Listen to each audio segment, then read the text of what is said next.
We were outsiders and you were one more, and you brought no ego through the square peg's door, but even hiding behind your hair, barely daring to talk, there was something about you that no one could resist.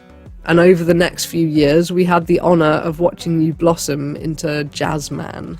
You were the warmest friend and disaster any of us will ever know, but how strange it is when your friends are less durable than your clothes. Is it easier to let the dead live on in photos and stories of their joyous former glories? Or is it better to tell the truth?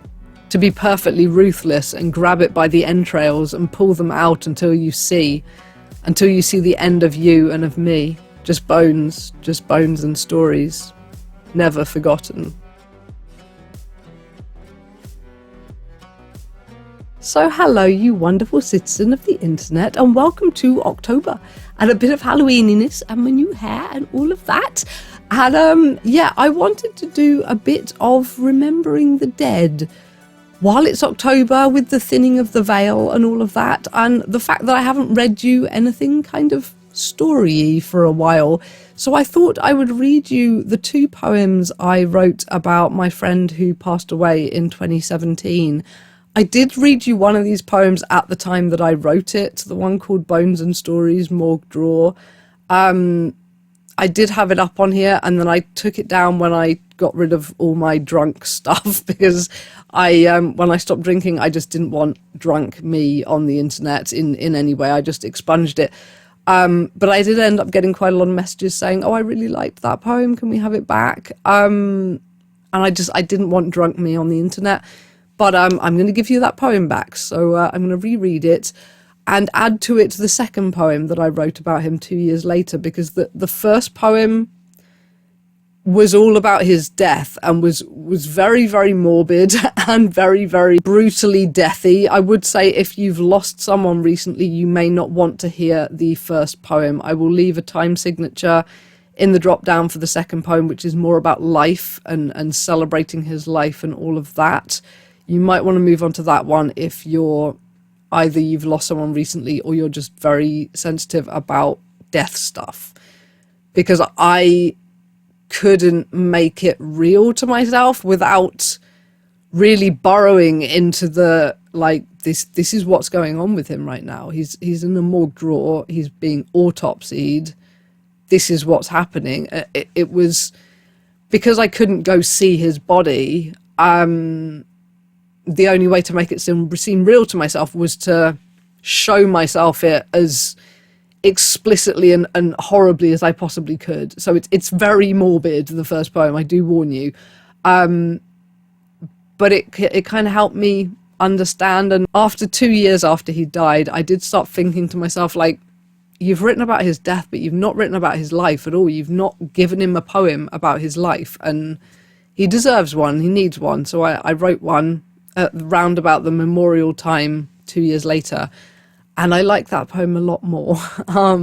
But I feel like it's kind of like an interesting charting of the grief process. So I thought I would read you them both. This friend was Jazz, who was a member of the Birmingham goth scene, and if you were a member of the Birmingham goth scene too, before 2017, you almost undoubtedly knew Jazz because he knew everyone. He was one of those people who just was irresistible. And the second poem talks more about kind of getting to know him and how he was when I first met him, because he did change and glow up a lot over the years. And I almost feel like he needs a third poem at this point, because so much has changed in the world since 2017 when we lost him. You know, he got to skip out on COVID, which I think is so good, because he wouldn't have coped with lockdown at all. But it's so weird when you know, like my friend who is the longest gone died in 2014, and you think about like the amount of technology and stuff that's changed since then, technology and modern culture, and you don't know what they would feel about it, and things that, yeah, it's weird. It's weird. I find that the process of someone being gone and the world still moving on is very, very, very weird. And October is kind of the month to remember the dead and all of that. So without further rambling adoos, I guess I will get going. I apologize if my breathing is like rattly and nasal and annoying. I have had COVID for the last 2 weeks, and my brain feels like pea soup right now. So I thought I can't brain together a normal video right now. I will have to read something. What have I got that I can read? That was my other thinking with this video, and then I was like, oh, it's October. It's actually kind of an appropriate time. So yes, here comes the first poem, Bones and Stories, Morgue Drawer. And yes, once again, warning, it is very, very morbid. So if you want to skip the morbid, go look at the timestamp in the drop down now. Okay. Bones and Stories, Morgue Drawer. Magnetic as the moon, no one could help but love the lunatic who licked faces left and right and hid every inch of his ongoing plight behind smiles and drugs and the warmest of hugs. Now he's lying cold in a morgue drawer, lost and gone forevermore. They'll slice a V in his neck, bloodless flesh bleached yellow with death. Crack open his ribs, weigh his heart, check it for size. It was plenty big enough, no one's surprised. They'll test his toxic tissues and take slivers of his brain. In that organ nothing will remain of the superstar he used to be. Some people want to let the dead lie and just lie down and cry because dead is dead, so sterilize it, synthesize it, powder it up, take it away. Don't let me smell the stench of decay, but the fact is it's all true. It'll happen to you, it'll happen to me. No one gets immortality in the flesh. And that flesh, that fleshy vest, it comes off, it gets sliced and prodded. It lies in the ground and it rots, bloodless with decomposition. Eyeballs fall back, gases burst free. Veined purple with pooled lividity. Underneath, that's all any of us are, in the end. In the end, I want answers. In the end, I want to see him. Even in this state, it might seem real then. It might be final then. That he's really gone forever, misshapen and cold on the cutting room floor, in the cold, cold, blood-scented air of a sterile, cold morgue drawer. He'll never style his hair again, and it might seem real to me, some kind of epiphany. Is it easier to let the dead live on in photos and stories of their joyous former glories? Or is it better to tell the truth? To be perfectly ruthless and grab it by the entrails and pull them out until you see the end of you and of me? I promise I'll love you just as much, cold and stiff on a tray. I'll just have to love you in a different way. Because you won't talk back anymore, and your kisses are cold, they taste like frozen meat. There's a tag dangling from your icy feet. I'd want to warm you up, like you'd done something stupid and taken too many pills, then gone for a walk, got lost, caught a chill. I'd want to invite you back in for soup and a beer, but you're never coming back here, are you? You're lying in a morgue drawer. I hope it doesn't hurt your back. I want to give you a pillow and a duvet in there. But soon you'll be ash, or beneath the earth, crumbling away, never so pretty as on even your worst day. Just bones and stories, never forgotten. I need to know how you died. I need to know why you didn't say goodbye. Just bones and stories, just bones and stories. And I didn't think that would make me cry as much after however many years 2017 is ago. I don't know, but so that was kind of how I felt when it had first happened, was literally just like trying to make it real to myself with pure, like, this is what's going on with you. This is where you are. And it's not a nice thought, you know. I think even if you can wrap your head around the idea that a body is just a body, they're not in it anymore, they're not in it, that's not them. I don't know. I do have this weird thing about I think probably because cremation is really the thing in my family, not so much burial. So bodies just kind of disappear in my family. That sounds a bit mafia-like, doesn't it? Bodies disappear in my family. No, but like, when cremation is the thing you've grown up with, the idea of someone's earthly vessel just sitting around somewhere and then being autopsied and all the rest of it is just such a horrible, surreal thought. But anyway, moving on to the slightly more cheerful one, which does explain why I was so bothered about the fact that he hadn't said goodbye to me. and all of that stuff that was still kind of a mystery when I wrote the first poem. All of that is kind of explained in this one. This poem is simply called 2 Years Later, and it was inspired by this picture, which I will put up. This was me and him at a house party in, it was New Year's Eve 2004, I believe. No, 2005. New Year's Eve 2005. I made Cointreau jelly, and it was very, very strong, and I was nearly sick. I went home with my new rocks on the wrong feet. It was a fantastic party, and I don't know why I'm sitting on jazz in this picture. I don't know, but that was the picture that inspired the second poem. So here we go with the second one. Just a picture. 15 years, but I have so few. In this one, I'm sitting on you, wearing those quintessentially 90s gothic clothes that I still own to this day. It's New Year's Eve. I made Cointreau jelly. It was lethal, sticky, delicious. I went home clutching a bucket with my new rocks on the wrong feet.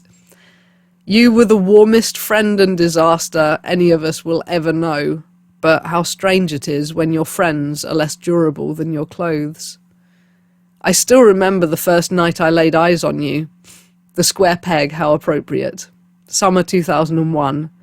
Red Square was the Alcopop, Aftershock the liquor, in cinnamon red and Listerine blue. The carpet was that paisley atrocity that haunted the 90s and somehow hasn't returned now that they're cool. I was sitting next to Ash, as always, conjoined twins, the infants of the scene, with Kane across the table when you shuffled in. Black ringlets and glasses, fishnet over a baggy metal band t-shirt, and trip pants always. They forever make me think of you. You'd introduced yourself earlier on the tainted email list. It was a long message full of apologies. Apologies for everything you were. For having brown skin on a scene where white wasn't pale enough. For being gay like the cards weren't stacked enough. I don't know who they were, the people from your life before, who made you feel you had to enter our room crawling on your belly, awaiting a kick. But for us, we were outsiders and you were one more. And you brought no ego through the square peg's door. But even hiding behind your hair, barely daring to talk, there was something about you that no one could resist. And over the next few years, we had the honour of watching you blossom into jazzman. It's strange that people think of Indians as being quiet and meek. Anyone who's bothered to get to know a few will have discovered that as soon as you let them in, a single one is louder than any three of us. Maybe it's because you had to rein it in back home, so whenever you came out, ebullience erupted from every pore. Rude jokes and sniggers, dick jokes and more. No time with you was ever dull, but nor was it ever fake. No matter how many problems, no matter how much sadness was buried under the smile, it was never a mask or a hackneyed act. You just put it all away. Around your friends, those things waited for another day. And as loud as you were, you knew how to listen. Better than anyone I've ever known. How else, of course, to glean those secrets, the rude ones you polished like pearls. Oh, I wish I could intersperse certain jewels of gossip that Jazz would pass to me sometimes, particularly one. Oh, he was so proud of this one piece of gossip that you just knew he'd been told in confidence, in a proper, like, don't tell this to anyone. Just, you couldn't say that to Jazz because he loved his gossip. He really did. But he would start with, like, you must not tell this to anyone. Like, Dorian, I mean it. You must not tell this to anyone. And I think I'm probably nearly as bad as he is. Did I ever tell that to anyone? Or did I just discuss it with Jazz? I think I've been good. I think I did just discuss that particularly rude secret with Jazz. I've never told it to anyone else, I don't think. But yes, how else to glean those secrets, the rude ones you polished like pearls. And the last time I saw you, you sympathised and said how fucked up it was that my conjoined twin and I weren't allowed to speak anymore. I didn't know that would be the last time I'd ever see you alive. A cyclic ending, another pub, another summer, somewhat older, no alcopops now, whiskey instead, no ringlets on your shaven head, summer breeze of the city kind, exhaust and cigarettes, clinking wine, and a setting sun as I wandered back through the whiskey-smudged city, just like I'd done so many times from all your many flats. The dodgy one with the echoing underpass that felt decidedly stabby, the nice one with perfect parking, city noise rising up through the sunset on the balcony. And in every flat, inevitably, would be a big sofa and a bigger TV and material draped across all the windows to keep the sunlight out. You took your TVs seriously, projectors blasting movies right across the ceiling, and the time you discovered, to your own great glee, that if you stood smoking at the balcony, through the thin cotton of your diaphanous trousers, silhouetted in stark relief, was your dangling junk. For all to see, and naturally all had to see. I think you even took a picture, it's probably online. I doubt Facebook's invented an algorithm to censor the shadows of dangling dicks, for not many men have discovered yet this quietly erotic pleasure. But it was that pub. It was the last time that I'd ever see you alive, and now I don't or can't recall.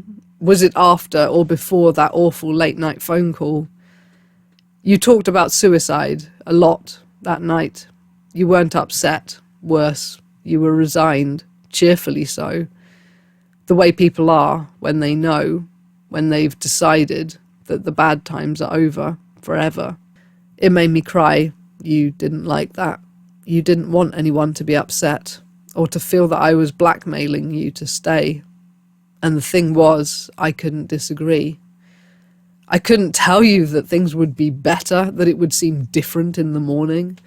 No one could deny the state of your health or lack thereof, the chronic pain, the ruined eyesight, an independent soul, caged in the home of a smothering traditional family, with eyes too weak to even walk the streets after dark, gone blind to the neon nightlife that was truly your own world. And so came pills and pills, pills for the pain, but pills that made you sleep all day, pills for the depression that sapped all motivation, pills for the anxiety, but that, according to you, made you dance too badly to be tolerated as a form of medication. And the choice you faced was losing an eye, with no guarantees that anything would even be better. So you just wanted to go back.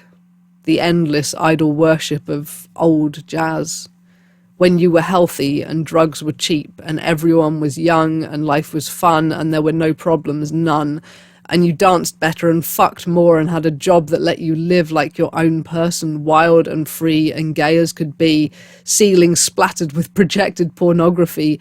So then the endless pilgrimages began. As you drove the spurs into your breaking body, pedal to the metal DeLorean, you tried to become a time machine. Cold turkey, pills flushed, a week in hell, expecting, believing, like a child awaiting Santa, that against all odds you would emerge, younger, thinner, faster scooter, move to London, hit the gym, fuck new boys, but only the hot ones. No, wait, all the hot ones, with an average age of 22, young and dumb and full of cum. Your fantasies were always ambitious. A world created by the hand of jazz, let's face it, would be delicious.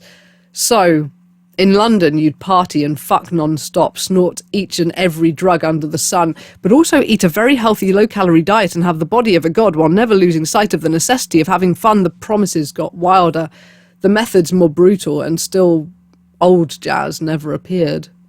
So that was that, you said, on the phone, as casually, as lightly as if we were discussing a particularly good episode of House. I'm going to kill myself.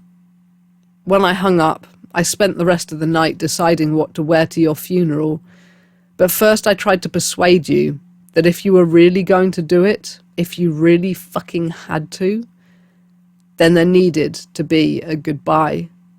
You don't have to tell everyone, I said, what it means, this party, but there has to be one. We need a goodbye, all of us. You have to say goodbye or I will never, ever forgive you. It never happened that way. I mean, thank God, right? I'd never have managed to be your silent partner as you said a secret handshake goodbye to the rest of the whole wide world. I went to bed choked with tears and snot, but in the morning you were not dead, not gone. Not this time. Not for several years to come. You never were predictable. That wasn't the way it went down. Death by misadventure would be the headline, I suppose. But the thing is, I never know. Is it better that you were never so full of despair you stepped into a noose and off of a chair? Or is it worse because you never chose to leave? We were similar, you and I.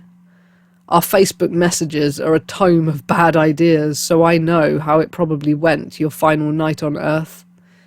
Just habit, just comfort, just a fleeting warm rush, parents downstairs deeply in denial, music on or maybe your beloved TV. Not glamorous, not dramatic, no intervention episode, just what you do of an evening. Only this time, when you passed out, you never got up again. I often wonder if your spirit was baffled when it emerged, still high, rubbing its ectoplasmic eyes, and moving on to a higher plane with a bit of a hangover, passport forgotten in the rush, nothing quite going to plan, but was it a relief that it was over? Without having to make that awful decision? The decision that always, always seemed so bleakly inevitable when it came to you. I mean, did any of us ever truly believe that you would live to be old? I suspect it was a relief, in a way.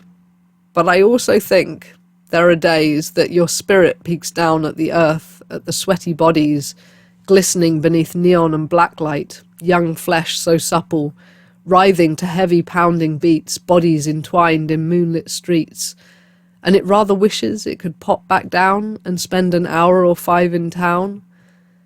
Does it still bemoan the fact that it isn't old jazz or any jazz now at all? Or is it over such things, at peace? I hope so.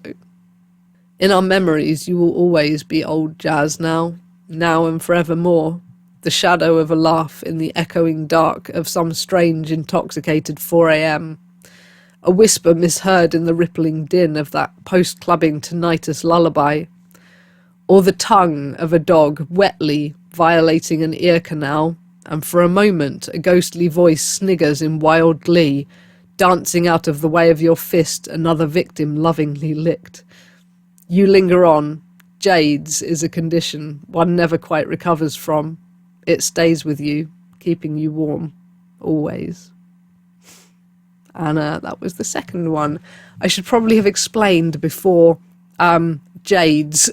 It was a joke, probably in rather poor taste by today's standards, but Jazz liked to lick people a lot. He liked to lick people's faces, and he would it became this thing that it was like you got licked by Jazz, you got given the Jazz aids, the Jades.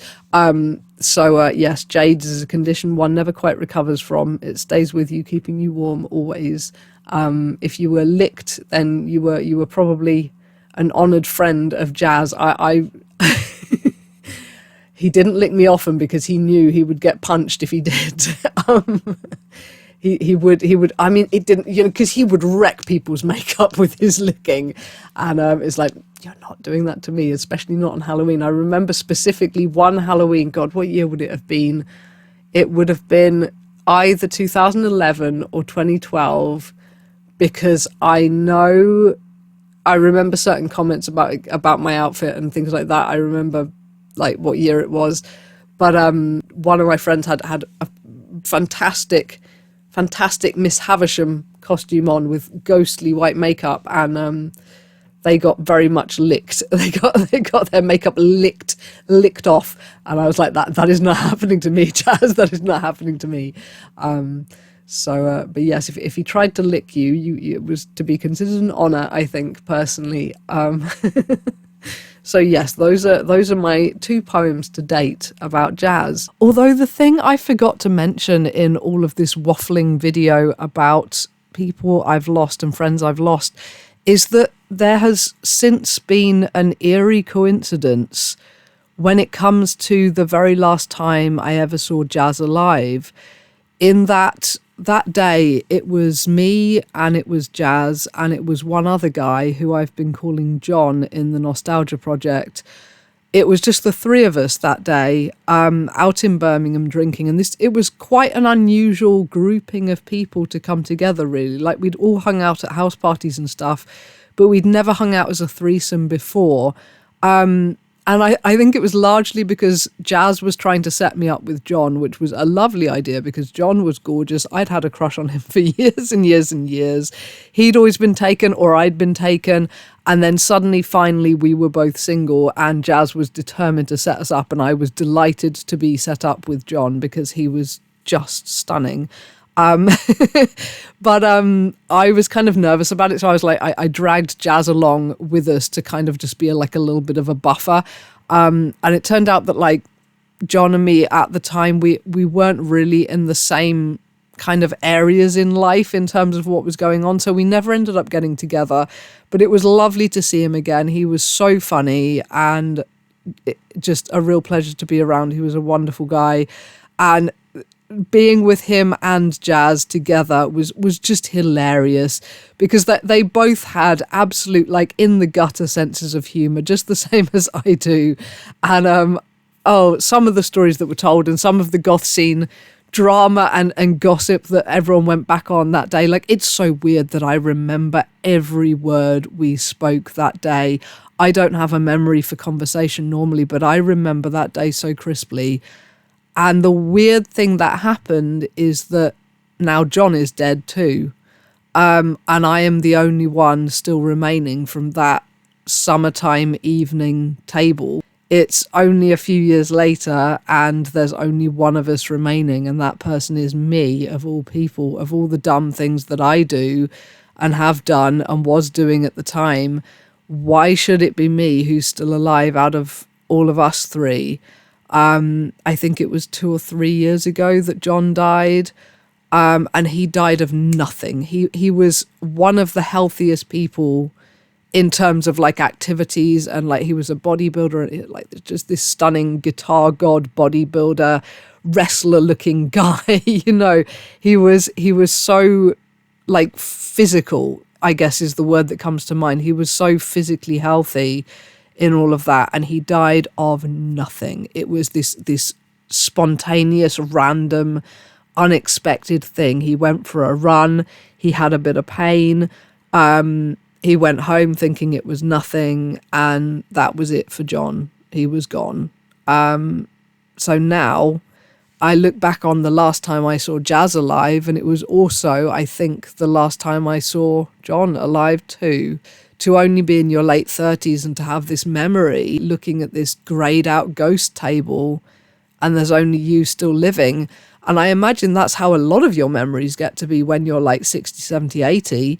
Probably a lot of your memories are like, yep, there's only me still standing. But like, what the fuck is that when you're 38 and you have these memories whereby there's only you still standing from I don't know. I find it really surreal though. You know, the coincidence of it being both of them, but I also find it so surreal that I remember every detail of that day when I have a shit memory usually for socializing, but I remember every word spoken and every little thing. And then, you know, I didn't see either of them ever again.